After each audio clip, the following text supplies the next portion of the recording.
In the United States, we're protected under free speech. We can say what we want. Nothing happens to us. But what if that wasn't the case? What if some other country decided to come into your country, essentially kidnap you and kill you, murder you? What would you do? You couldn't do anything. Your country would have to figure it out, piece it back together. And if you don't trust your country, are they going to fail you? Or are they going to save your ass? Save your ass. Plus locker room talk.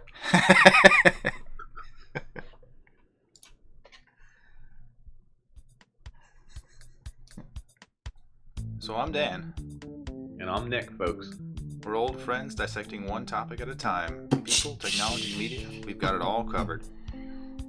Each discussion here is a deep dive into our unique perspective. The taboo, forbidden subjects, they're all on the chopping block, baby.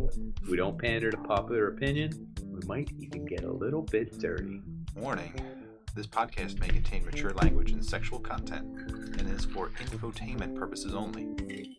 So join us. Have a good time. Open up your ear holes, because we're going to fondle your follicles.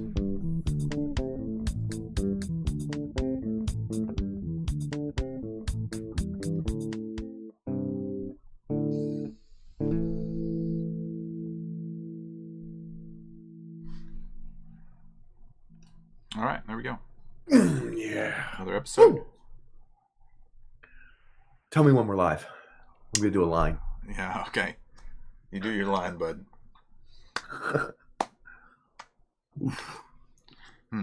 So what I'm really talking about now is a current event which was asked of us by our viewers to do. Something recent, fresh.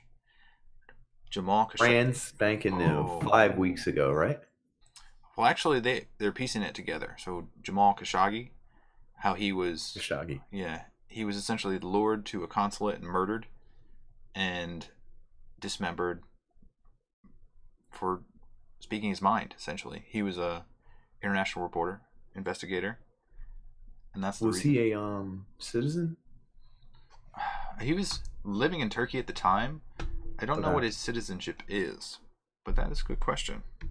Well, because I read during some of the articles that he was constantly being lured back by the good man, our good friend, and that he constantly was avoiding the situation. I guess he is a Saudi. Is he? Okay. So the whole reason that he was at the consulate to begin with is that a week prior he went there to get a marriage license, get married to his wife, and they told him to come back in a week. So the moment he stepped foot in that consulate, there was a spy that overheard what he was saying. They told him to come back so they could plan his death, his eventual murder. So that spy flew back to Saudi Arabia, gathered up like a dozen people, planned it out, probably talked to the crown prince, came back, and they set it up. So when he came back that next week... Team of 14 men, right? Yeah, something like that. 14 specially armed soldiers showed up, found him, kidnapped him, and that was the last anyone ever saw him. Yeah. And that was in a different embassy because they have the footage, right? Yeah, that was in Turkey's embassy in Istanbul. Istanbul. Yeah. Istanbul. So it's kind of nuts that another country can decide to execute somebody in another country. Yeah. Yeah. It's like pushing the boundary pretty far. And the best part about it is probably that Saudi Arabia is like we don't know what happened to him. And then like Turkey's like, well, we have a video of him going into the embassy.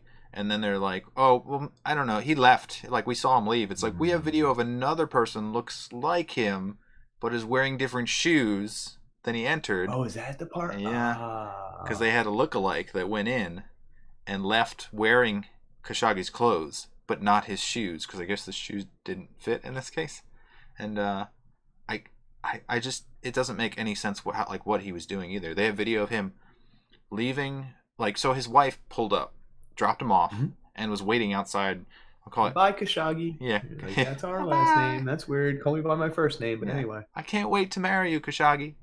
And then, so the guy gets murdered, and 3 hours later, the impersonator walks out the back door and leaves his wife, supposed wife, that's sitting in the front. Well, you can't go with her. She's going to know right away. It's an impersonator. So of course. But they have this all on tape. Right. And these consulate embassies are probably bugged like nobody's business. So you can probably, and they're probably taped all around. Apparently they are. So you can From find every out. direction. Yeah, you can find out who goes in, who comes out, and then that guy, the guy who's the impersonator, he leaves and goes to like his hotel dressed as Khashoggi, pretending to be him, and then he gets changed back into his normal clothes, and he's seen later in front of an elevator joking with somebody and laughing. So he's yucking it up after he just witnessed somebody get killed.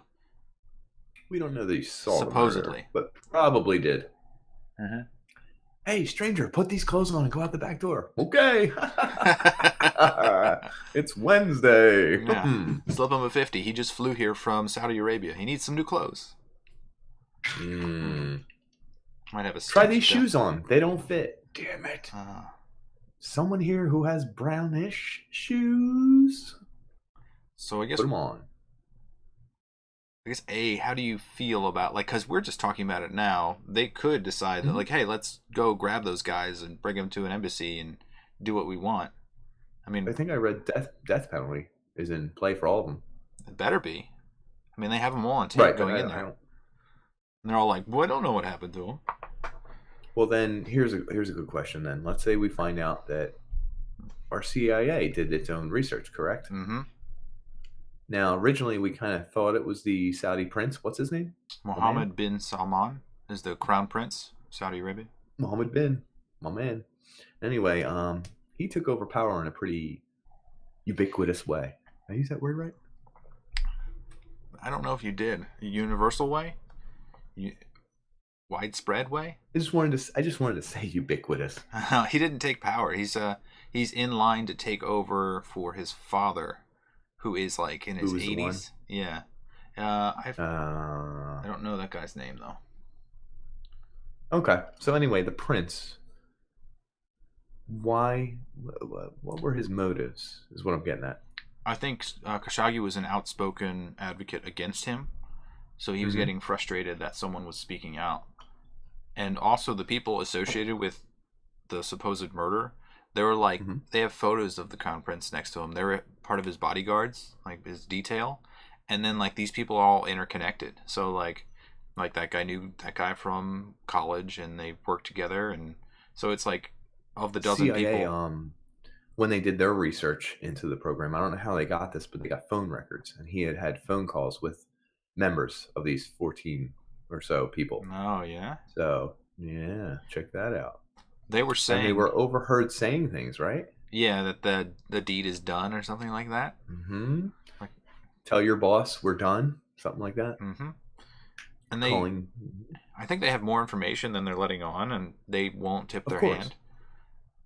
I'm pretty sure that that the consulate's bugged, and B, there's probably like people joked that like he was wearing like an Apple Watch or something, like it was actively recording what was happening. And that this might actually be real. I don't know if it's true or not. And that like during his murder, like it was still recording after after he'd been killed, and like somebody else from an adjacent room was like, "Hey, can you keep it down or go somewhere else? Because it's getting too loud in here." Like he was like, "I don't want to be blamed for this." Like somebody that was just like a general that was just trying to stay out of it. He's like, "Hey, I don't want anything to do with this." That's whack. It's fucked up. Drop the F-bomb per true fucked up situation. That's true. I said whack. Like PG in case any of our PG listeners are listening. So, how did they kill him? Tranquilizers. Way too many tranquilizers. I wish it was that easy. I think Well, then they dismembered him after the fact, didn't they? I don't know. Yeah, I think the guy who. So this is the supposed thing also, is that Khashoggi was making a lot of noise because he was still awake and aware of what was happening to him as they were hacking him up. So like, again, this is a violation of hearsay.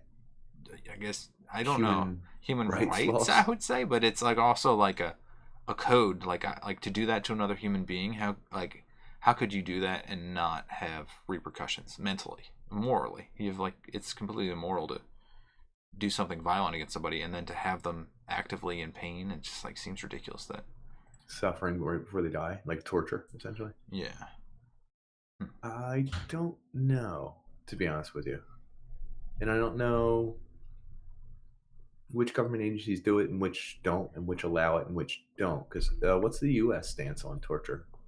technically. Didn't we have the? We don't do it, but we do it. Guantanamo Bay. Well, yeah, Guantanamo. So they had. You didn't practice that one. I was about to say Guatemala, Guantanamo. They so they had like waterboarding, which they found to be illegal, right? You can't waterboard people. I think it's sticking a rag in their mouth and then dripping water on their face. So like water makes you so you choke a little bit, and then I think the water goes up your nose. So what happens is your body, because your mouth is covered and you're breathing out your nose, when your nose is your only air passage and water starts going up it, your body freaks out. It thinks it's drowning. Like it sends a whole bunch of messages like thrash around, like, you're dying. So it really messes. It's not good. Yeah, I hope I never am waterboarded. I hope. So what's the best form of torture? I don't know. Well, then we can go back to the Iron Maiden and like those things and like the spike contraptions and people being stretched and quartered. Like it gets bad. But that's what happened when they didn't have internet or like Netflix. Just keep going. There's something I wanted to bring up, but it's not. We'll bring it back a little bit. So torture is almost universally understood as wrong. There's a gray area when we, in any morality class, they say, we've captured an enemy intelligence agent. He knows where the bomb is. It could kill hundreds, if not thousands of people at a church or a mosque or somewhere innocent where they're just praying. Should we torture him if we could get the information? The utilitarian in you says yes. Oh, yes, it does. Listen to that. Yeah. This guy bringing back A terms, B pronouncing them right, and C. Exactly. Pat myself on the back. So. Yeah. Yeah, I think you have to. And then if you look at other countries, I mean, they don't give a shit. Like prisoners of war, they torture the fuck out of people. Right, but does that... If you didn't torture anyone ever, as long as your country was around, could you do Impossible. But let's say you could do it, right? And you never started, you never did it. Even when these situations arose, wouldn't you in some way hold a moral high ground forever? Like I don't know. Give me a situation. Like, if I am forced personally to do it, like I know something is happening and that person knows, like let's say like the movie Prisoners, like there was a kid that was kidnapped and held somewhere, and the father of that kid had the person who he presumed knew where he was, so he was torturing that person to save his son. It's like in that situation, I think I would have to do that for the sake of my son. Like you would have to force that person to tell you. Saving your own kid? Yeah. I don't know. It's a real gray area. So what about killing someone for similar reasons? That they were going to do harm? To dozens, if not hundreds of people. Drop I think a bomb somewhere. Let's say, how about the Hitler one? You can go back in time and murder 6-year-old Hitler. Would you do it? You're still killing a kid. But I would not do it. I would never do it. How old is Hitler? Can I wait till he's 13? 14? Nope. Can he? 6-year-old. The first time he hurts a mouse or something. How about he's 5? Ooh. That's too young, man. Plus, you don't know the repercussions of that. So you could kill him, and then someone else could be a better dictator than he was, and then actually take over the world. And a better tactician. Yeah, you never know. Right. Not have syphilis. I think he had syphilis, and not go crazy. Did he? I think he went crazy at the end. Yeah. But he's not dead yet. But another gray area is if like someone's coming to your house to attack your family. It's like at what point, like the moment they step on your lawn, before they get to your lawn, are they knocking on your door? I don't think you can kill them outside. No, once eminent domain is inside the house. I don't know what eminent means. Eminent domain's like when they repossess your house. I don't know if eminent applies. There's a castle rule. I think there's a castle rule in Is it called Texas. Castle rule? Yeah, where you can. I think it was called eminent domain. I really did. I mean, I could be way off. I thought that's the one where maybe eminent domain is when they take your house because it's like on the path to like a road needs to go where your house is. So it's for the betterment of the society. Never mind. Do not shoot any bankers coming to take your house. Eminent domain, Nick said. Stand your ground It's in Jersey and PA, I think. Stand your ground. Stand your ground rule, yeah. Or Yeah. the sake of someone else's safety. The weird part is like you have to make sure, if someone's being attacked by somebody and you save that person, or you're making an attempt to defend them on because of their honor. Like if my neighbor was in trouble, you have to kiss them really hard after the fact. Even no matter who it is, it could be an 88-year-old man. You just saved his life. You got to kiss him on the lips so hard to prove you were saving his life. Make sure they Excuse me, ma'am. Wait. Excuse me, ma'am. I'm gonna have to step in here and give you a little bit of a kiss. I'm 7. Just kissing on that kid. So save that girl's life. They say in your home, vehicle, or workplace, you're allowed to use the castle doctrine, which is a stand your ground rule. It's curious. What if you live, work, and worship out of your vehicle? Like the lawyer? Was that lawyer? The Buick lawyer or something like that? What was he? The Buick lawyer? He lived lawyer? out of his car? Yeah, he lived out of his car. God damn, that's awesome. Terrible. So I think you're covered on all grounds there. That's like a triple decker right there. You can kill anyone from your car. You can do drive-bys. You're covered. But if someone's like on your lawn and you shoot them, you have to really prove that they're about to do something awful. Like they have to be holding a grenade or something. I think if anyone's holding a grenade, you're allowed to shoot them. What if they break into your house? They say like if you're going to shoot them, you better shoot them in the front and not the back, because they could claim that they were fleeing. If you they were running away. Well, what if you shoot them in the front and they were literally just going to rob you? Is that justified? I have no idea. If you shoot them in the front and they're just going to rob you, so it's not lethal force? Yeah, they were just breaking in to take stuff and then sell it. Like they jimmied the door with a screwdriver. They came in, the screwdriver's still outside. They didn't have it in their hand, and they just had bags that were empty, and they were going to stuff all your money in it. Huh. So I just broke into the house to see what it would look like if it were ever to go on sale. You know, I'm just trying to stake out what's in the neighborhood here. How much would you sell? I'm a broker. Yeah, I'm a broker. I have my real estate license. I think your intent, if you're breaking into someone's domicile, is to harm them. Is to harm them. You have to assume that they're going to do that. But in Khashoggi's case, he walked into the embassy. So the line there is, if you are jumped by a group of people, can you stand your ground at that point? Like, will you have time to react, to defend yourself? You don't have time to adjust to the situation and take an accurate Right, you don't toll. have time. I mean, even if you could, you don't have the time. Yep. Khashoggi, man. Jamal Khashoggi. Rough way to go. Yeah, and let's talk about like the political aspect of it. So yeah, that's where I'm strongest. Let's go. The Saudis are playing a weird shitty game of like true crime here, and they keep revealing stuff that they don't know, and then Turkey must have surveillance on all that. So every time Saudi says something, Turkey comes back and says, no, well, we have this footage, we have this recording, X, Y, and Z. And like, why? Like, Turkey and the Sauds, I guess they're battling a little bit because they're in their same region. As far as what we care about, they're both shitty countries. I mean, there's good people in those countries, but like, of course. Turkey is a dictatorship now. It was a democracy. It was planned to be like a balance between... One of them allows foreigners in it. Like, just the whole country is foreigners. No one from the United States. And I was like... Just bring them all in. American joke. Just bring them all in. It's a joke. It's an American joke. So they're all foreigners to us? Yes. Yes, exactly. You got it. Just making sure the audience got it. Hey, the audience. America sucks. Just kidding. Because we realize our foolishness sometimes. We're going to get into that in a little bit. Yeah. Maybe. Possibly. So Turkey is now an authoritarian dictatorship under this guy, Erdogan. And Erdogan, he essentially took by force the country and decided, so like the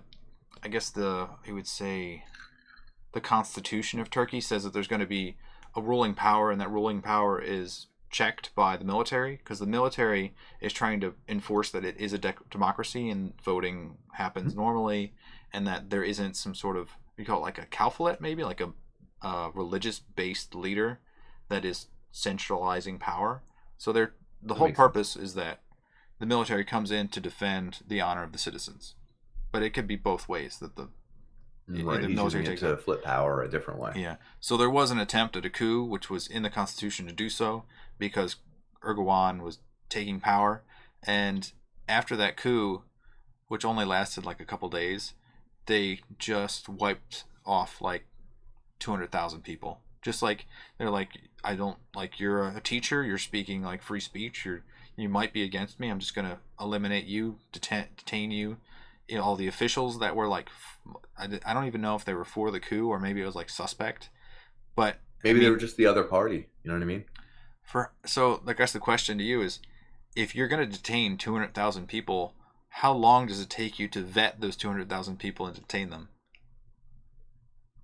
10 years.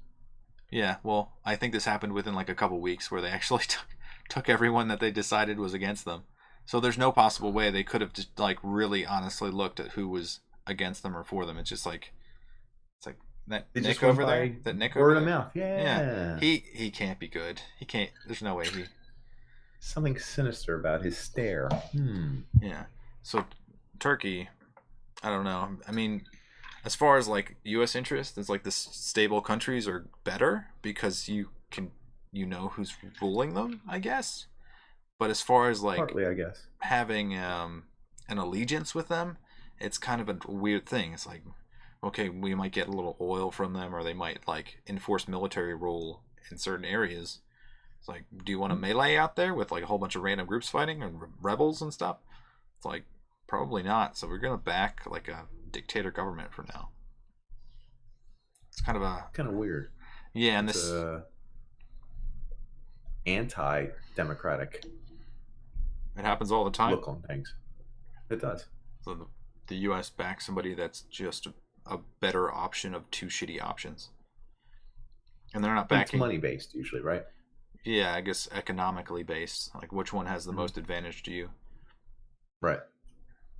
And the CIA actually think followed up with the New York Times article. It said that yeah, it looks like there's things leading to the Crown Prince, and all of these people are involved. And then I think Trump came back and said, I don't care. No, lazy shit. Wasn't Trump's thing is like I didn't really read the whole thing. I don't believe it. Yeah. That's the way to go. That's a good way to go. Because then you can't say I did read it and it's totally right, but then it would contradict myself. I'd rather say I'm not going to read it. I'm not going to read about these facts. Yeah. I feel like these people are telling me the truth, but I don't know anything else. I don't know how to read or write. I'm just going to say stuff. I like to use my heart when I believe people. Make sure you clean the forest floor. It could start forest fires. Are you talking about raking? Raking those leaves. Hopefully somebody gets that reference. Because that's so dumb. That is so dumb. Sorry, President Trump. Donald Trump. Keywords. Our views just went up. Ba-ding, ba-ding. Let's just include sex in North Korea in it, and then that'll be the greatest video of all time. Like our here's a question. Episode 8. So like, let's say our leader sucked. I'm not saying that. That would be terrible. He could have us dismembered and killed, and et cetera, et cetera. He probably would. Yeah. So I would say if we did have a bad leader, like what does that say about us? Like, can we also say that, yo, our leader's bad, we're all cool? Like, is there a way to do that? Like, I say the leader of Turkey is so-and-so, and he's a real J-off. Does that mean all Turkish people are? Like, do you know what I mean? So this came up in our like privacy episode, that like you need the privacy and in order to... And the microbiology episode. Yeah. Is an organism the constituent of a parts, or the majority of what's going on? What rules the roost? You know? So it kind of comes up a lot. It's becoming stranger now because, like, with like nuclear powers and people who have like ultimate military control, is there ever a situation where a citizen can have equal power, or a group of citizens? Like, you pretty much have to be a rebel group that controls a military aspect to overthrow a government as big as the U.S. And we're not saying we're doing that. This podcast will take over the government. We're We're giving it back to the goddamn people. We get some views. They're like, yeah, I like these guys. They got spunk. They're going up against the president. We're going to be dead in 12 hours. It's like I just tweeted, some guy said he's going to destroy that bathroom. He said, not with a bomb. It's not a bomb. This is not a danger to human life. And in parentheses, it is. Yeah. So yeah, it's getting weird now that like the technology level is just so far away from what a standard citizen can have that I don't think like the coups and overthrowing governments is going to happen unless it's like third world, unless these people are blasting each other away with AK-47s and AR-15s and stuff. So like unless you're like hand-to-hand combat with like knives and bullets and stuff, I think whatever government is out there right now is probably going to stick for quite a while. This is wild, but it ties in with when new technologies, new control options happen. Aren't there new anti-technologies, counters, new ways? Yeah, counters for everything that happens. Like, what if everyone next Wednesday decided to set their bank accounts and turn off their student loan paybacks, and everyone in the entire United States has said, "Hey, we're not paying back student loans," and they all did it, regardless of the credit score. Like, if they all did it on one day and just stopped for months on end, what would happen to those companies? The government would either have to bail them out or they would all just disappear, right? How would they pay anyone, right? How funny would that be? The system would implode. What was that? Not the whole system. It was part of it, yeah. But they would have to address it in some way. Silent protest. I'm pretty sure either the government would have to just pay them enough to keep all the workers there, or else, like, how are the workers staying there? Who's floating the money? Who's paying the accountants, the people that go in every day? I think it would be so funny. Let's all stop sending mail to each other, physical mail. United States Postal Service. Yeah, but you know what? Advertisers. Everyone stop buying anything. No consumer goods are sold. Yeah, can we pick? You know, there's Black Friday where everyone fights each other and kicks each other's asses to buy things and then like punches each other. What if there was like a 48-hour window where we didn't buy anything from anyone? I'm talking supermarket, 7-Eleven. How crazy would that be? What would we call it? No, we're not allowed to call it White Friday or something because that's offensive. But yeah. I'm just envisioning like every parent in the United States is like decides they're not going to buy Christmas presents, and like the tree is completely bare underneath, and the parents are cheering on because they're screwing the government, and then there's a child in the background crying, and that's the reason he becomes a terrorist.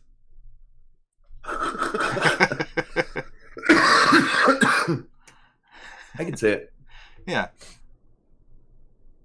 So to kind of bring it back to terrorism, do you remember when the Turkish goons fought the protesters on the lawn? I know you sent me the clip. Yeah. So that was, they say that I think the Turkish embassy is around the corner, that Erdogan was still in his car, and he actually like gave like a hand signal to like his goons, and his goons went forward against people who were against him. So there were supporters protesting and I guess anti-Turkish protesters out there too. And the goons... Turkish protester. They're just Kurdish. Quick, I'm trying to break it down. They're Kurdish. Oh, the Kurds. So the Kurds are waving the flag, and to the Turkish people, they believe they're terrorists because it's closely associated with who fights them. I saw that in the comments, and I didn't understand. So yeah. So the Kurds were also the people who got, I think, mustard gassed in Iraq. Yes. Yeah. Again, I don't know if they're truly terrorists or not, and like just saying you're Kurdish shouldn't imply that you are a terrorist. That just seems ridiculous. Not a good sign. Especially not people who are Kurdish American and protesting in Washington, D.C. Well, especially not a group that's in power can't say that about another group and say, well, they're terrorists. All of you are all terrorists because you're not me. Everyone who wants me to stop is a terrorist. Mm-hmm. Like, that's a blanket statement to put on. So that was one of the most ridiculous videos, though. How frustrated were you watching it?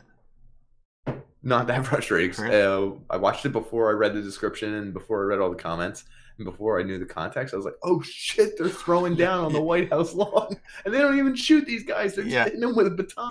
Yeah. And the cameraman was doing an amazing job. He right down the lawn. He had like a stabilizer. It was like perfect. It's so good. Cinematic. So good.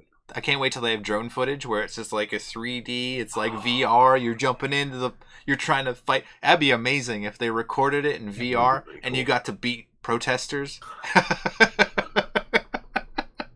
Welcome to Half-Life 3. It's finally here. Pick up that can. Or bodyguards, depending on which side you're on. Yeah. But if you get my reference though? Pick up that can. Half-Life. My favorite thing in the world. And everyone always didn't, and they would always just shock you and beat you with the batons. Put it in the trash. But if you watch that video again, you'll notice that the police officers don't fight any of the bodyguards. They'll tell them to get off, but they don't there was hit them. Something weird going on there. Because they knew of the political implications of battling a bodyguard. If someone had killed a bodyguard... How awesome would it have been if a guy just took out a gun and just blasted like 8 bullets into a bodyguard and was like, oops! The only problem is, I guess, he'd be dead by Castle morning. rule? I think he might be dead immediately, but that's still castle rule. If there's people getting beaten in front of you and they're starting to get closer to you, I mean, that's kind of right. You don't know where they're going to stop. Which was, is it Second Amendment was gun rules? I forget which one was it. Second Amendment. So, like, in the right that to instance, bear arms. the right... Like, if your arms turned into bears. I wish that was a mutant ability. That would be amazing. You ever see that? It's totally a T-shirt or something I've seen before somewhere. The right to bear arms is just spelled differently. Yeah. Destroy some bodyguards. But, I mean, none of those bodyguards were... I don't know if they ever got tried. I mean, they said they were going to, but I don't know. Wait, dealt with by their own country. Yeah, we don't have the power to deal with them. So yeah, imagine if they're like, yeah, we're giving you a fine of $130. Diplomatic immunity. Bodyguards beating. Thing. So they were even like beating women, like kicking them while they're on the ground and like choking them out. They kick some damn broads. That's crazy. I can't believe you use that. Nick is being purposely offensive, and he apologizes. I'm being purposely offensive to prove a point. Actually, I don't know if it was to prove a point. I think I was just trying to. Yeah, but anyway. I mean, that was I don't know. I don't know why that's allowable. You would think the police would be on your side, but no, apparently not. They were just trying to be like, let's calm things down, people. Just like people getting beat left or right. They just back it off. Let's calm it down.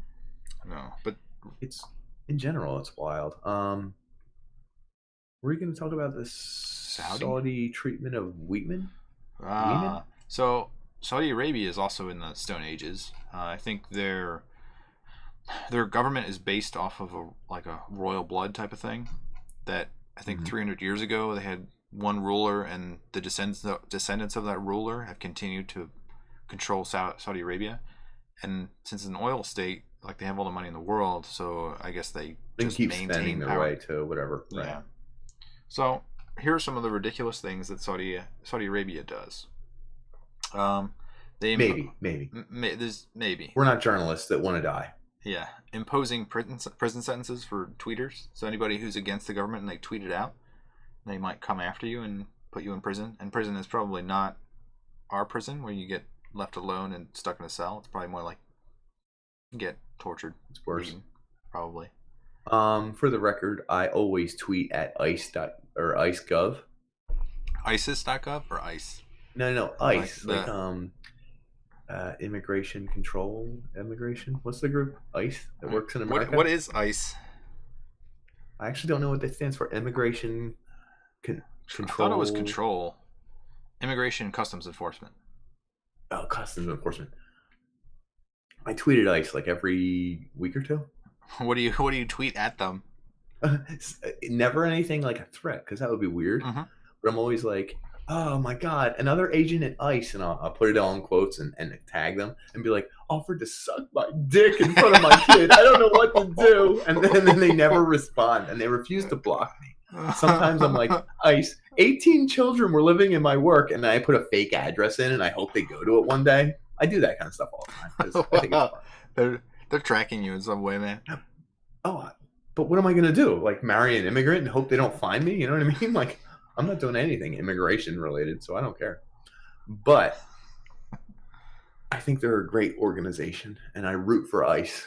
I root for them to win the battle against poor people who can't speak English or whatever whoever they beat up or separate children from their parents, or is that what they do? That's Do what they we're torture that's kids what or we're rape led to kids or believe. something? Yeah. Oh God.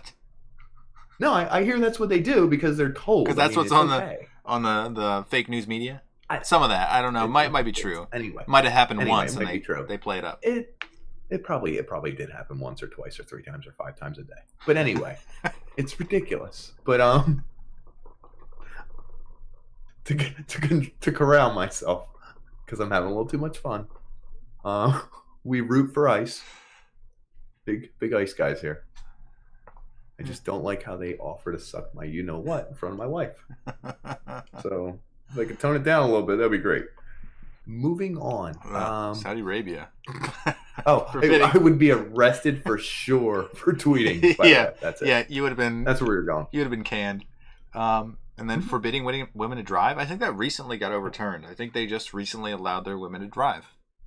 Good for Saudi Arabia. Their accident rate just doubled. Yeah, so they didn't want to take on the high insurance premiums until now. See, now it's your turn to be bad. I didn't say that, folks.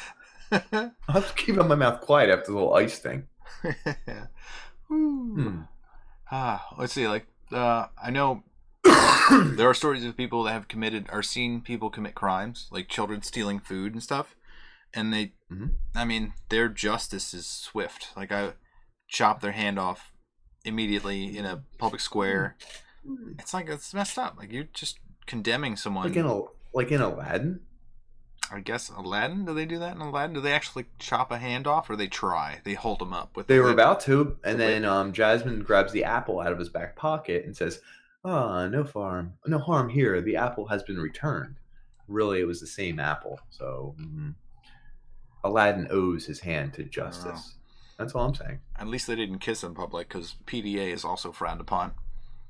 You're not allowed to murder. I don't know if they murder people who kiss in public. Oh, okay. They just imprison them and beat them and probably take their visas away, maybe, if they're foreigners. Weird. Yeah, you're also not allowed to be intoxicated, not drink. They find Thank God we don't do that. Mm-hmm. And what else do they do? I don't know. I'm fearful of going there. They always say Dubai, it's the city of the future, and it's built by slaves that we've imprisoned here forever. And it's like, ooh, it's the same thing with Qatar. Like, Qatar is building a stadium, and it's built on the back of people who cannot leave the country because they took their visas. Oh. Like, ooh. I mean, you win some, you lose some, right? That's the old expression. Is that what... I don't listen. I never heard you laugh like that. That's the funniest laugh. You were like, "Don't do it, don't do it." You did it. It's too late. You did it. Oh man, those people are. For so the record, fucked. For the record, we knew this episode would go sideways because we're clearly very conservative, pro-slave, pro whatever else bad, pro.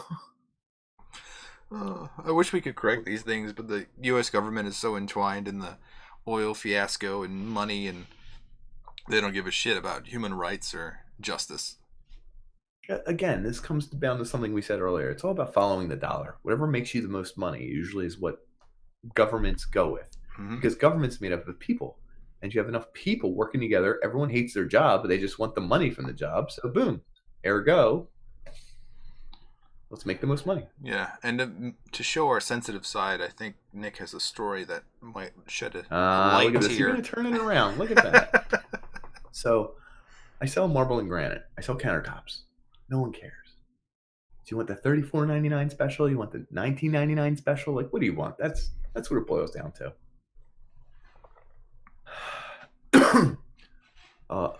A woman my age-ish, like 30, 40, came in with her mother. She was like 80-ish. Came in, selected a stone. It was because each stone is unique. They come out of the ground. We just polish them. I mean, we don't make it. I can't make it look like that ever again. It's made by but it's from a certain mountain that has a certain name, like Typhoon Bordeaux. Look it up, though. Oh, that sounds nice. That sounds nice. It is nice. It's like a level 5-6. She picked it. The women were over here. They're holding the tag. Nick, is this available? They're holding it for me. I go over. I type it in. Yeah, we're good. Cool. I said, I got you, ladies. Have a nice night. I'm glad you guys came in. You know exactly what you wanted to buy.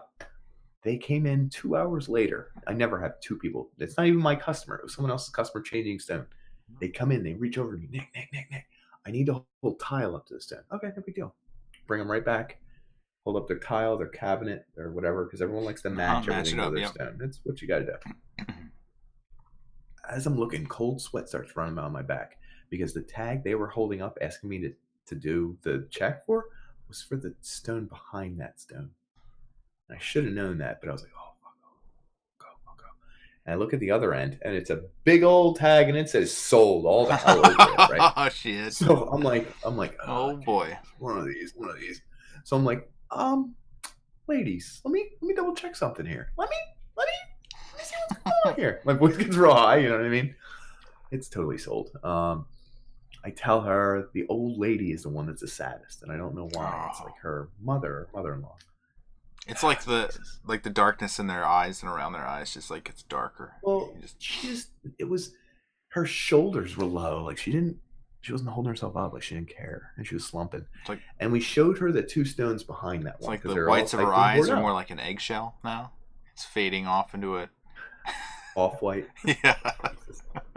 It matched her cabinets perfectly. Anyway. So I get the guys to show her the two behind it. She's not very excited. They have orange in them and whatever, and she didn't want that color.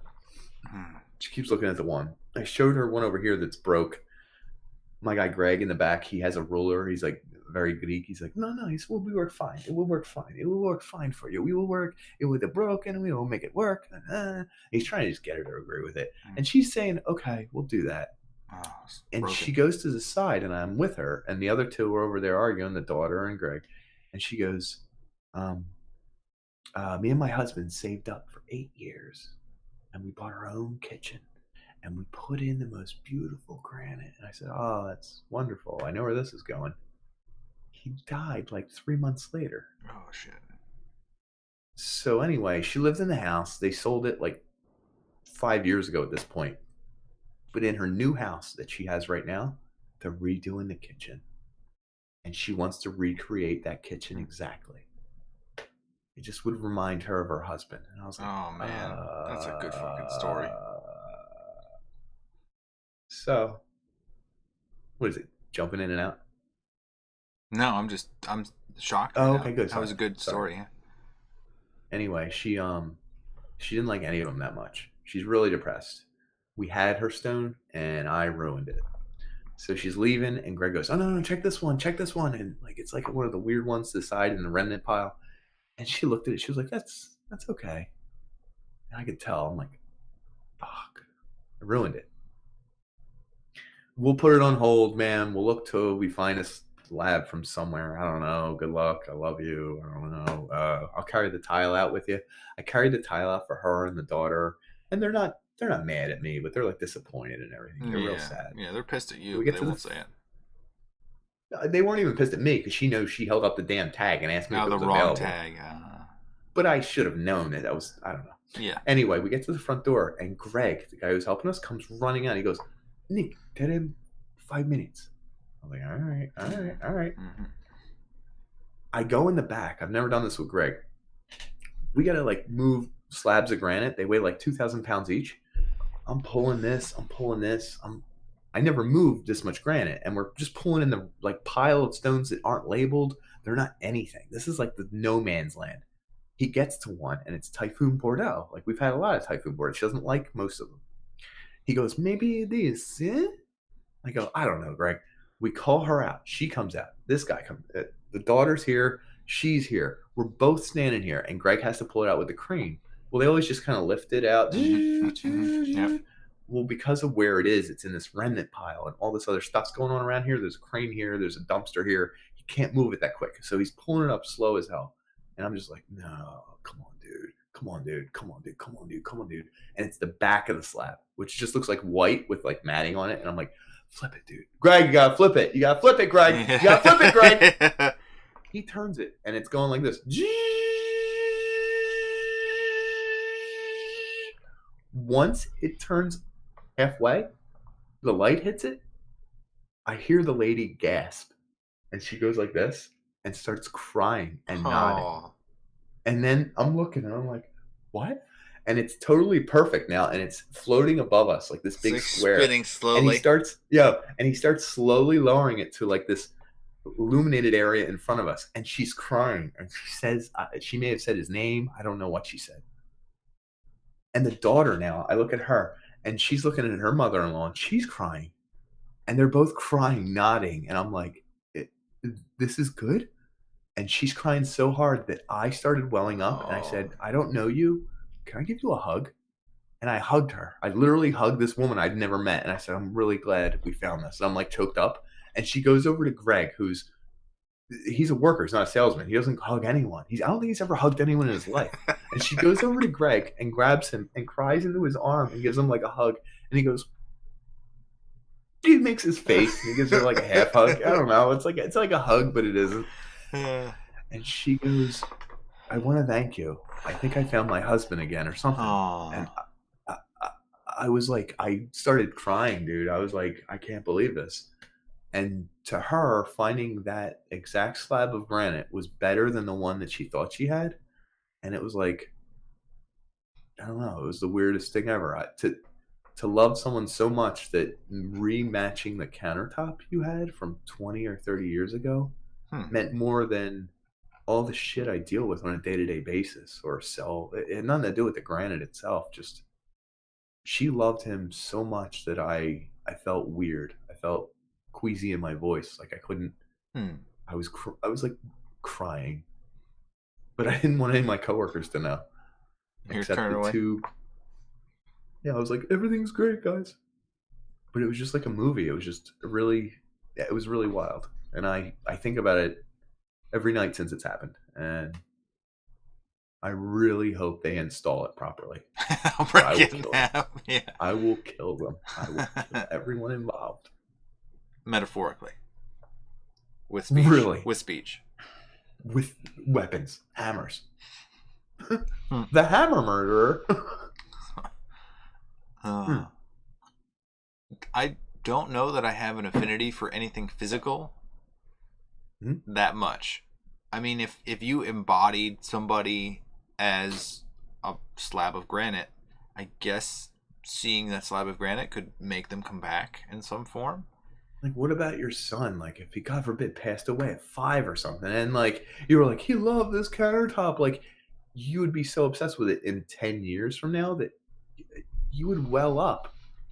There's no, like, I was literally crying, and I don't know her husband. I don't know what the countertop originally looked like. I was just welling up because her emotion was coming out of her. It was powerful. Do you think men have that innate emotion? Because mostly it's women who are reacting in that way, right? I agree, but because you held back your emotion. I have a ton of woman qualities, dude. And now I match people's granite to their countertops and stuff and their cabinets, and I talk about off-white and warm colors. I cry when I see certain slabs of granite. I don't know. It's really affecting the way you are, Nick. It might be. I don't know. But you're so sensitive and gentle and respectful. As we have seen from the past 15 minutes. Yes. So I don't know. I don't know. Well, here's a real question. It sounds like a big jump, but I don't know that it is. Is any group, what is a terrorist group? Do you think they shed tears together? They cry and hug each other? I imagine most terrorist groups think they're doing something for the good. They think they're the good guys, right? Probably, yeah. How extreme of a level would you need to be brought to think you have to literally blow up cities of people who are both women, children, soldiers, everyone. You don't care. You just need to blow up a city to protect your kids? I don't know. You have to have some crazy thoughts. Like, I don't think people in ISIS or whatever think, I'm the bad guy. Haha, I got him today. I'm just going to ruin some lives. They're like, we are the good guys. We are going to stop America from ruining our world. You have to feel so deeply about that it's like... That's why I wonder if you gave them a plot of land where they could actually sustain themselves and said, "You're your own country now. Just stop blowing things up."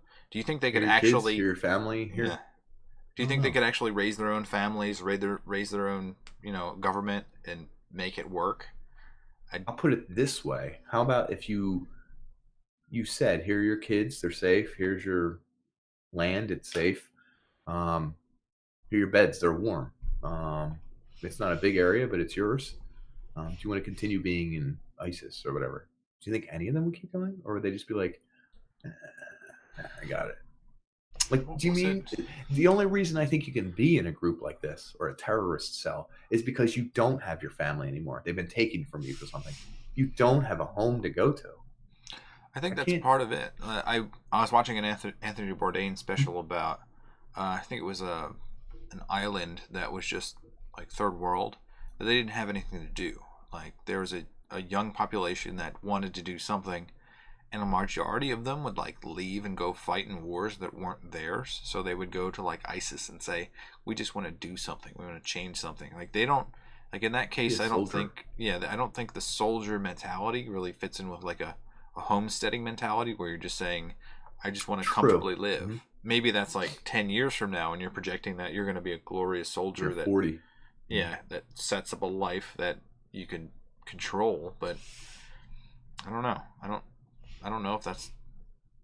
I mean, people just really want something to work towards, but I don't think that It those makes soldier sense. people are there yet to be homesteaders and sit down and relax and take it What easy. about information? So, like China and a bunch of other countries, they won't even let you read facts. Like, they don't let you. Like, if Anything you against their gave, government, they're not going to let you read. yeah, if you let every member of ISIS read anything they wanted for like a week, no one could censor them. No one could do anything.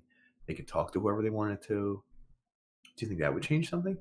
So this came up in our privacy episode too. Like you have to give Yeah, someone it did. enough privacy, actually their own privacy, so that they have enough time to gain their own opinion and be isolated from the group that they're in to Mhm. garner, and form an opinion that's their own.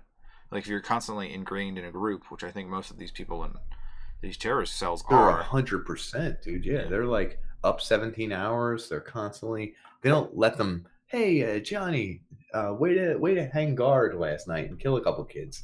Do you mind going down the block and just relaxing for 3 days? You can bring a couple books. You can do some Buddhist stuff. I'll catch up with you later. Here's my Like, iPad. Just there's some internet down at the cafe in the corner. Just see you, my man. Yeah, like no, they're constantly under instruction or watch or this is guard also or doing something. this is also in the guise of religion. That religion gives you a base set of morals, and you follow those Mhm. morals, and sometimes it doesn't work out where people battle each other over the morals. But there's a percentage of people that do not look out for the welfare of more than themselves. They don't care about. They don't really analyze the situation in a way that resolves it. I think people will accept things for what they are until they end up Mhm. in some consequence, and then maybe they realize that they Then they need have to to change themselves. reevaluate. Yeah, but I don't think people are given the opportunity to figure it out. So like people who go off and fight in wars, they're probably just going along with whatever the group mentality is. Hey, I did high school. Next up, college. Okay, I did that. Next up, go to war. Next up, get a job. Next up, have a kid. Like it's like very. It's Here's what we segmented. do. Plus, I don't. For us, if we had the same life in the same location from first education until college education, quote unquote, if you were Mhm. with the same group of people, your mindset is going to be so like biased towards whatever those people believe in that area. I don't know that you ever break that. Like for if you're going to college with essentially the same type of people for 20 plus years, your personality is pretty much set at like 25, so you have 5 years to resurrect the 20 years of whatever people told you. I was going to disagree, but I mean, think of it. If you're the dude who spilled beans on his pants in day one, like you're Oh still no. Beano Hey pants. You Bino, bean he's pants? Oh, bean 25. pants. Like you could be 18 years PhD later, you're Bino still bean pants. pants. But I mean, there's stuff like that. I mean, it's like Like, I don't know. You can't recreate yourself until you step away from a group. You can't. So this folds into one of the rules in Saudi Arabia is that you can't travel alone until you're 45. So 45? So that's. So who do you got to go with if you're some like 33-year-old dude who's single? Or who do you go with? I guess you go in pairs. You can go with somebody else. Hell yeah. UnP is taking a trip to Saudi Arabia. We're going to show them what's for. Ooh, yeah. That was one of my questions. Is if Dubai is such a happening place and you wanted to go there, would you personally go there? No, because I don't have money. This is honestly the number one reason. So, okay, I have indispensable wealth. Yeah, because I have so much money. I'm only going to the nice areas. Like, and you can buy your way out of it, right? You can buy your. You have enough money to say, "F it, I'm gone." And I'm only going to the rich areas. I'm only going to the 6-star hotel at the top of the glass tower on the man-made island. Breaks the rules, yeah. It says you could drink wherever you want. But I wouldn't do anything in between. That's I'm true. not like, I got some money. Let's just hang out and see what the locals do. Yeah. Nope. Let's get a feel for the culture around here. I wonder if Bourdain went to a Saudi Arabian country city. I don't know that he has. He goes to Dubai. I think that'd be. We can look through it. I'm not sure. We'll come back with this one later. Correction, folks. I personally wouldn't. It would scare the crap out of me. Just like I guarantee you would see weirdness throughout the city, throughout the culture, things that didn't make any sense and probably will never make any sense. And I don't think that I could stand it. I could see a lot of people being like wanderlust people that just enjoy traveling and they say it's a beautiful country with beautiful sunrises, and it's just like that's not what I look at in a country, and it scares the crap out of me. Well, let's bring it back and finish it up here. Journalist was killed. Beautiful country. Yeah, Khashoggi killed in Turkey. Consulate. I guess because he was free speaking. What does make a country beautiful? Because you just said, I don't care how beautiful your sunsets are. I'm not going there if it's my life on the line. So your life isn't worth a beautiful sunset. That's clear. Yeah. You want the best for your family, which is like very cliche, right? But the best for your family is that they can live the life that they want to live, because you don't know what your son wants to do. Like, as long as he has the ability to do what he wants to do, I guess that makes your country great, right? But aren't we the sons? We're the sons of the country. That was great. No, of our parents. And they wanted us to do whatever the hell we wanted. That's why they live the life they live. Perpetuity. Yeah, we're just perpetuating this idea that no, I'm going to suffer. I'm going to do the things because I want my son to be able to do what he needs to do or wants to do. But isn't that what our parents did so that we would be able to do whatever we wanted? Is this what you wanted to do, and isn't that what Nick? Their parents did? Did you know you wanted to do a podcast, Nick? Is that what you're getting at? I knew it since I was birthed. And your parents are okay with that?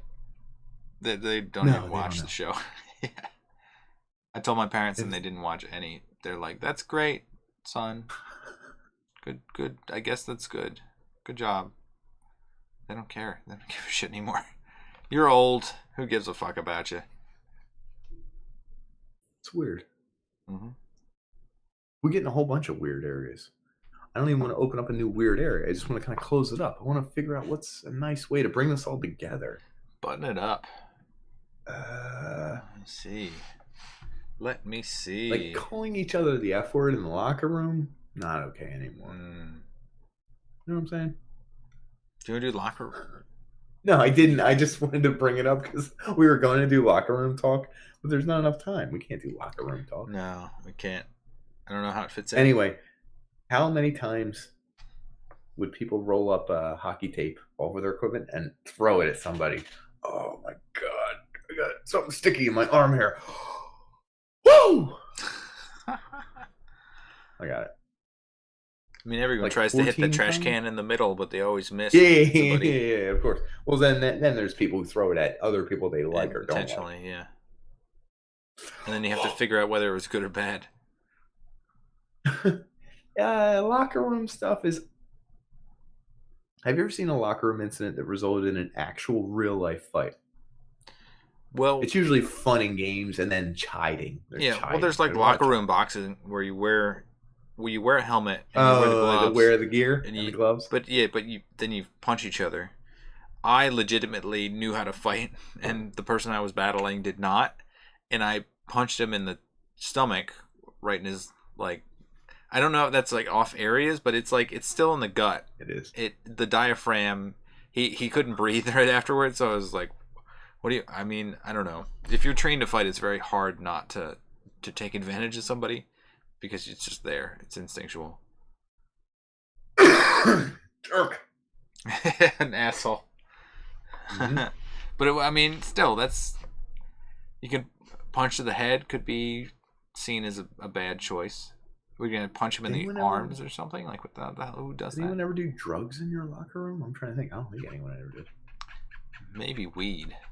I don't even know. In a hockey locker room, like what, after the game or before the game? I've seen people like pound like 2 or 3 of them before they go play. That's awesome. Yeah, beer league. Yeah. The coolest thing is I played in a 35 and older league when I was 30. The only reason they let me play is because I was really bad. And there was one guy they always called like Jace. Oh, it's fucking Jace. I forget his name. I'm making it up. It's fucking so and so. Might be 2 syllables, might be 1. I can't remember. JC. And I was like, why do you guys call him that? And they were just like, I don't know. So every night it was a different person's turn to bring like a 30 rack of beer, or a 24 rack of beer, even just 12 beers, because there's only like 12 of us, 15 of us. We only need a beer each. Yeah. So it came his night, and I happened to have like 3 or 4 beers in my bag, and it was so funny. He goes, yo, guys, good game. And he's tapping his beer, right? He's like, who wants a beer? And no one raised their hand because like they were all like, oh, fucking jeez. And I was like, I'll take one. And he threw me the beer, and I caught it. And he's like, yo, way to go. And he snapped. He grabbed in his bag and opened his beer. And I took a sip, and he took a sip. And he was like, yeah, nice. And he's like, all right, guys, I got to roll. And then he rolled. And I was like, what the fuck was that? And they were like, oh, that's fucking Jace. He brings 2 beers anytime it's his night. He gives the first person 1 beer. He opens the second beer, and that's it. He bounces. And I was like, he does it every time it's his turn? And they're like, yeah. He's never once bought more than 2 beers. And to make that inconspicuous, you gotta give your free beer, and then you gotta roll. You gotta get out quick. Did he pound his beer? He's not sitting drank most of it. He took it He took it to go. Oh. It's a men's league. He rolled with it. It was like Ice World or whatever. He just went with it. What are they gonna do? But I was like, what? And they were like, enjoy your beer. Only one person gets a beer a week from Jace or whatever his name was. I forget. I mean, there's stuff like that goes in the locker rooms. I think that's funny. So, like the things that happen in the locker room, like co-ed locker rooms. So co-ed, I have had co-ed locker rooms, and there have been discussions about physical things that might happen to me in those locker rooms that never happened. But there's a weirdness. Like either you're way too polite. There've been ones that have been in public, so like there's no locker room for like the rec league at college, and you're all changing in the same area. For guys, it doesn't matter, but I've played with women on my team too in that same like open area of changing, and like I'll give it to them. The credit the women who change in a public area, that they're pretty badass. I'll give it to them. That's terrible. I'm just moving my back. Give them the credit. Give them the credit for being strong enough to do that, because a lot of women like don't trust their bodies. They're sensitive, and they feel like they're being judged. And my sister went to a lot of my hockey teams, dude. Yeah, she did not. What was her perspective on this? I feel like she would just have a shirt on and like what's it called? The woman bra that's for sports bra. Yeah. A woman's bra for sports. Listen, I'm not getting too into it. And then she would just put a shirt or a hoodie over top of it. So she was never like, I don't even think she was down to her. Yeah. Yeah, no. I mean, you don't wear panties. She's a scumbag like everyone else. And, you ain't doing that. And then shorts, like the hockey shorts she would wear for whatever. So like, I'm looking around like, what you guys looking at? Don't look at my sister. You know what's funny? You know she married? The guy on the hockey team. Yeah. Who's checking out your sister, yeah. I guess he was. Sneaking some looks. But as dudes, I mean, in an all guys locker room, you're pretty much stripping completely naked, and you're like someone will say something, and you look to the right, and it's just like a man's junk. How naked did you get? Did you get? You went all the way, and you got most of your locker rooms? I'll say this: when I was younger, I was afraid of that. Like, I didn't want to show anybody my junk at all. Like, I didn't want to be naked. So, like, if I was naked, it'd be like boom, boom, and I'd be like, oh, I changed. Yeah. Off on. There were times when I changed, and like I was like, oh no, I'm fiddling with like pulling it up, and I just gave somebody the brown eye. Yeah. Oh no! And they're like, Dan, you didn't mean to do that, do you? And I was like, I don't know what you're talking about. It didn't happen. But these sort of things, like, you're all awkward until you get older, and when you get older, you don't give a shit. So there's dudes that are just like walking around naked. They're just like patting their junk dry after they took a shower, and it's just like there's people that like the best is like they're drying off. Dry that bad boy. The best. Helicopter. So there's like a door to the shower, right? Their kind of locker rooms are always almost the same. It's a locker room and then like a bathroom and a shower back there. So there's one guy that is like the fun-loving, doesn't give a fuck about anything guy. He's the guy who's sitting right by the door, and as guys are going in to take a shower, they're naked with a towel over their shoulders. He's going, and then he smacks him right on the butt. You get the handprint. Real hard. And that's how you know, like, you're on a good team. Like, honestly, because he'll do that to anybody. And yeah, whatever happens, it's just like, you know, he doesn't mean any harm by it. But you remember those moments. Just enough physical harm that it leaves an imprint. But no more than that. But there's emotional positivity there. Mm-hmm. Oh, 100%. It heals while it hurts. Sounds pretty deep. Yeah. I'm hugging you. I used to play with a kid who would this happened 2 separate times. He ordered a McDonald's McRib when it was back. And he tried to eat 2 of them before a game. And he would sit down and eat them before the game. I was like, what the fuck are you doing, dude? Like, don't worry, it's gonna give me energy. He threw up like 8 minutes later, like over the back. And I was like, what are you doing? So anyway, he did it on a playoff game, and I was like, he's like, it's just 1 this time. And I was like, his logic was unbeatable. I was like, you're right, but you're wrong. It's not just 1 this time. He was like, that was 2. And I was like, he threw up again. He had to spittle over the edge, and he needed a few minutes. And I was like, why would you? A McRib? The McRib is back? Really?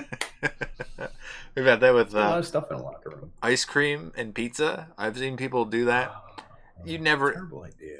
I don't like you're playing hockey. Your stomach. I don't even like to drink water before a game because it like sloshes around. Yeah. And if I drink too much, because I get nervous, I drink too much water. It does not work. It does not work. I'll say that. Mm-hmm. Mm-hmm. Well, and then there's the whole essence of locker room talk, which is why we got into it. We're not talking about locker room talk. Like, I'll be the first to tell you, I dropped some, that's gay, you're so gay. I don't say that stuff anymore. Not offensive. And intentionally. No, exactly. Dude, back then, I wasn't saying it to say, you're a homosexual who is in love with a homosexual. Like, it was more like that was the bad word at the time that no one wants you to say. Like, there's something to be, like, rebellious and everything else. And going to an all-guys high school. Yeah, that's the obvious thing. Anyone in an all-guys high school doesn't say it. So, while I did say it, and if anyone drugged it up, they'd be like, this guy was calling people gay. Yeah, no one. Me? I don't think so. Absolutely, I did. And I apologize for it. You know what I mean? It's like tacky when you look back on it. You're like, ooh, I didn't mean it like the way they I like say how it uptight now. you're getting right now, because honestly, in a locker room, you're allowed to say whatever the hell you want in a locker room. I don't think anybody's going to be like, oh, did you hear what Nick just said? Like, no one can you imagine if everyone was just dropping the N-word every 5 seconds and like, we should do this with the N-word? You'd be like, yeah, that's not locker room talk. You'd be like, what are you? Yeah, what you're doing. Yeah. So there's an essence of locker room talk where it's protected. It's like you can kind of be outlandish and silly and fun and goofy. But there is a limit where if your locker room talk boils over, like you're not. What are you doing? There was so this happened yesterday. I was in the locker room. Someone said, "Oh, we used to have a male porn star on our team, and his cock ring was huge." And like, you're like, That's fine. yeah, I don't think that's a problem. That's okay. You're allowed to touch him. Ring? His cock ring was huge. I don't know. He didn't specify how big his cock was. I assume that but it's proportional. If the ring was big. Can you Yeah. imagine if he just had a ring that was big every time he tried to put it on? It's a little tiny acorn. And he just fall off every time, and everyone's like, "This guy's ring's too big! Oh my god!" So that he was talking to us, like, "My ring. Get it properly sized." If you ever yelled "get it properly sized" at a guy, that's awesome. But he was talking about how he was a male porn star and had all these stories. And dude, like the stories you hear about like the sexual triumphs and failures and then like the weird merging of like accidental sexual things. Like people talk about all sorts of weird stuff that you'll never hear anywhere else. So like one of the reasons I play hockey is to get physically fit, but to also listen to these crazy stories, which you wouldn't hear anywhere else. And I wonder... It's a good point. Where else? There is a point to be made where you're so free to say any weird word, crazy story, bad word. There's no limits. There's no judgments. There's no anything going on. So you hear the core of man. I don't know, the wild, wild west of life. I don't know. As dirty as it gets. I feel like the locker room is like a speck of like what probably like if you were in like a real like an establishment, quote unquote establishment, that was like filthy, like then you could probably talk about it. But then at that point you become like genuinely dirty. Like, by the way, hockey players are the dirtiest people in the world. Yes. They hock and loogie on the floor, like just right while they're getting changed. They hardly ever bathe. They smell terrible. They reuse all of their equipment. Their gloves. Do you know what hockey gloves smell like? When you take your hockey gloves off, as I know well, because I don't you have to wash wash my your hockey hands gloves, like 5 times. And it still smells like hockey glove. You're like, yeah, it's pretty disgusting. But you've seen like NHL players. I just remember like Jeremy Roenick taking a puck to the face. He took his jaw, like the right part of his jaw when it was split in two, and was moving it around, being like, "Yep, this is broken," and like blood is gushing out of his mouth, and he skates off the ice. But he's not upset. He's just pissed that he can't play hockey. So I was like, that badass. It is badass. There's something. It's like I just lost this tooth. About that. Just like fuck this tooth. Yeah. Darian Hatcher I think it was Darian Hatcher that actually broke his jaw. I think it was. They were later teammates. Interesting. How wild was that? Well, to bring us back around, Donald Trump said something was locker room talk. Oh yeah. And he may be right. What did he say? You have to say what he said. We'll grab him in. I actually don't know. Grab her by the pussy. I think that was the thing. Okay. Was that was in reference to who? It was any woman who knows you're famous, just grab them by the pussy. And here's my thing. I think if any of my teammates ever said that, I would be like, "Oh, you're a piece of shit, Roro," or whoever, and then like it would be a laughing point. It wouldn't be like I wouldn't press charges or anything like that. But Donald Trump has probably never played a sport in his life. What locker room? I also wonder, like, I feel like golf maybe that, like, I haven't played much golf, but you could pretty much say anything. No one's going to hear you. It's in a group of maybe like 4 people. I'm also not going to judge golf locker room talk because I don't do golf. But he's also saying on like a sexual level that he is like dominant in some way, which is baffling. Like that a woman would actually genuinely be attracted to that. So like, how are you gonna grab them by the sexual like innuendo? It doesn't make any sense. Like for him, maybe he's just trying to be a badass. It's a brag. It's a braggadocious thing that's not even true. Yeah. And it's vulgar to show that he's one of the guys. Like, yeah, that's what I do. I show the girls that I grab them by their boobies down here between the legs. Those and I really sandbags. They feel real. I grab them sandbags. I know what's up. I like to juggle them like beach balls. It's more offensive if you're not one of the guys and you're hiding your vulgarity as if you are one of the guys. That's what's going on there. Yeah, I guess when you get in a group of guys that have experienced some like crazy shit, and they're all sharing stories, and you're the only one who doesn't have a story, you kind of feel like you want to make it up. It's almost like a mentality that you're going to try to project who you aren't. It's just an imagine. Well, there's also a thing where even if a guy says some effed up stuff, or he's a real douchebag, or he's kind of a jerk, he has to make up for it. I mean, he has to either play his heart out, or take pucks to the face, or dive all over the place, and then put the team on his shoulder and buy beer for everyone. Like, there's unwritten rules we didn't even get into. Like, you can't just be like, I play hockey, I'm in a locker room, now I can say whatever the hell I want. Like, no, you be the jackass clown. You have to. There's so many facets to who you are in a hockey team, or a whatever team.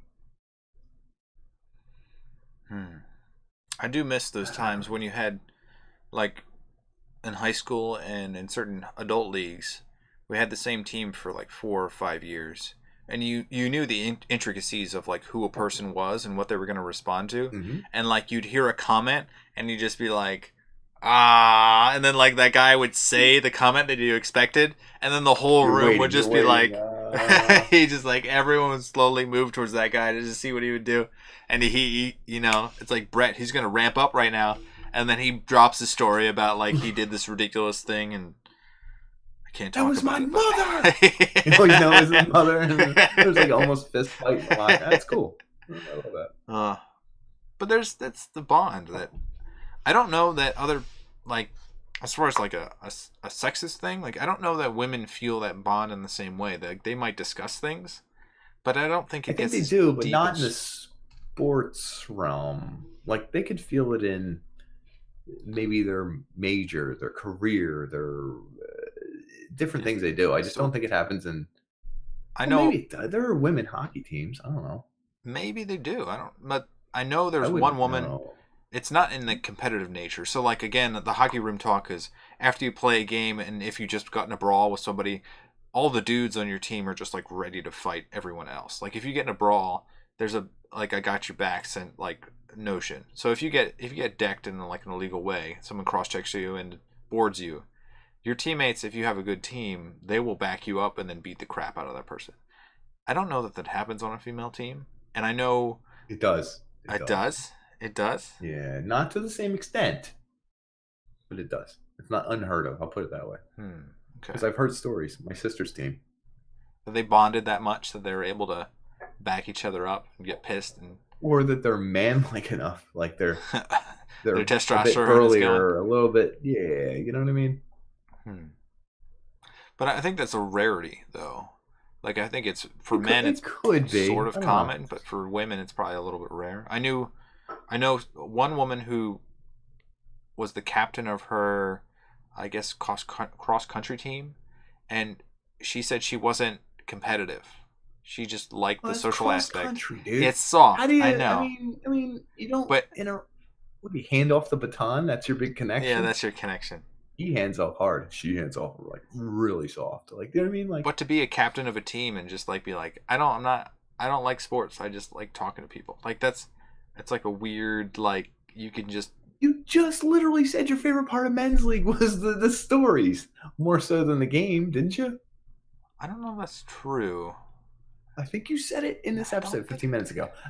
We're gonna look back on this episode because I love playing hockey. You're like, I do it for fitness, but that's not really why I'm there. I'm there for the stories. But I mentioned fitness first. You mentioned it.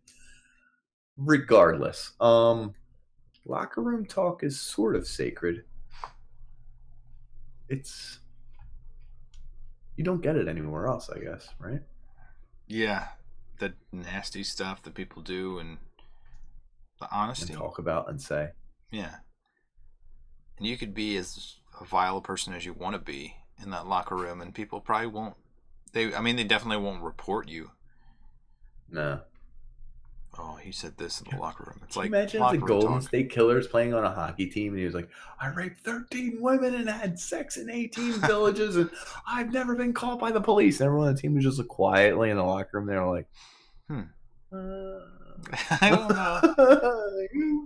Is this a hockey thing? Are you joking? I mean, even Trump used that, right? He just said, it's locker room talk. grab him by the pussy. It's locker room talk. So there are probably rules, but you know the rules innately. I guess maybe we don't talk about them enough because we're men. We don't like to talk about our feelings. I talk about granite and marble. I talk about feelings now. That's my thing. Eggshell, off-white, beige, warm, cool colors. Tie in the other rooms. The true art of being a salesman. Let the countertop do the talking. Let your backsplash kind of just reflect that. To recap, folks, we were talking about all sorts of wild and crazy stuff. Kobayashi, right? Yeah, Kobayashi. What was the hot dog eating champion? Usual suspects. Kagashi. Is it Kagashi? Kobayashi? No. Kobayashi was the usual suspects. No. Oh, okay. I thought you were talking about the dude. Oh, okay. The journalist. I was like, Khashoggi. Khashoggi. Thank you. Actually, Jamal Khashoggi. Jamal Khashoggi. So, the free press is under attack. He was murdered. CIA says it was probably Crown Prince. The prince. All his dudes, all his close dudes, flying to Turkey and could be a problem planning it out. We're supporting the prince, but anyway. Yeah, all that oil and military power, controlling a region that is in uprising. Couldn't be related. Syria, we talked about a lot. We covered so much of Syria that it's just. We talked about the whole Saudi Arabia thing. I mean, we literally covered the history, the politics, the demographics, the religion. You probably tuned to us if you're from any website and you were like, I need to know more about the situation. Boom, we filled you in. Gotcha. Another thing we talked about is Turkey, the country as a whole. Yeah. Authoritative. Dictatorship. Authoritarian. Dictatorship. Erdogan. His military. You're hungry? You're hungry. It's late at night. You got to go in the microwave. I want some dictators. And the coup and how he silenced hundreds of thousands of people. The coup. Coup d'etat. Coup d'etat. Etat. I want to get me some etats. You know what I'm saying? Yeah. 10 Another to thing the we touched on is 80th power hydrogen. H to the 10 to the 80th H. Thank you. I'm still thinking about it. You said, did you say 10 to the 80th? You said 10 to the 80th? Yeah, I did. I got it right. Watch the tape. I thought you got it off by one, but never mind. Okay. You have a lot of you're a skeptic. You're a skeptic tonight. A lot of skepticism. Skepticism, and then we filled it out with everyone wants to talk about the Istanbul and everything else, and we said, hey, locker room talk. Yeah, let's bring it over here. Consulate, embassy, murder. M. Parker bury him in a well. M. Parker just punched right in the lineup. He said, too bad you fucking lost. Punched Michael Parker right in the face. I'll never forget that. After we won. Locker room talk. Yeah. Well, we talk about the dames, we talk about the broads, we talk about the guys, we talk about the gals. Refs. Oh, they're always refs. Suck. Oh my they're god, terrible. The refs are always. Can't believe they called that one penalty. You know that penalty? You see that? I can't believe that didn't even happen. I don't even know what he's talking about. I started a chant with the fans when I was walking by one time. Frank shoots blanks. Frank shoots blanks. Because the ref's name was Frank and he was a little older. I know, that was a good one. Number 47, I know what you did. Oh, what did I fucking do, Frank? You're getting two. You're in the box, pal. Yeah, the refs were the best in men's league because there are players on other teams, so they know everyone in the league. They're looking at you like, 22. Did I see you eyeballing? I didn't see shit, Frank. Well, guess what? You're getting two for the rough. I didn't rough, dude. Get in the fucking box. Like, I love that stuff. When you can get a little back and forth with them, you know. Mm-hmm. It's like locker room talk, where we talk about our secrets. We might say bad things that maybe we don't mean. We might say bad things maybe we mean. It's hard to tell the difference. It's a secret world. It's a safe world. As long as you don't cross certain lines. We didn't really get over the lines, but you know them when you see them. Yeah. It's also one of the coolest places. Guy be walking by, you see a butt, you smack it. That's what you do. You're you showering. Roll up your hockey tape. Yeah. Boom. That's what you do. You got snot rockets? Just blow them on the floor. No one's gonna stop you. You're showering naked Throwing and you're beers both around. next to each other. You talk eye to eye. Don't look down. Naked It's a conversation. rule. I don't know any other place where you could have a naked conversation with anybody. People are often pooping with the stall door open. That's too far for me. Yeah, that's a touch too far, especially if there is a stall door and they choose not to shut it. Yeah. That's Oftentimes there isn't, but if Yeah. there is, even then, it's like, whoa. yeah. Okay. You could. There's a lock on that thing. I'm like, can I shut this for you? No, leave that Oh, open. we good? We're good. We're good. Don't worry about it. No, don't worry about it. That's what we talked about. We summed it all up. You believe that? That was incredible. Well, we do. People of the world. We certainly do. Folks at home, we friggin' like you. We friggin' like you a A lot. lot. Yeah. Donate right down here. Add to our Patreon. Throw money over here. Give us money over here. Or don't. We don't friggin' care. Good night.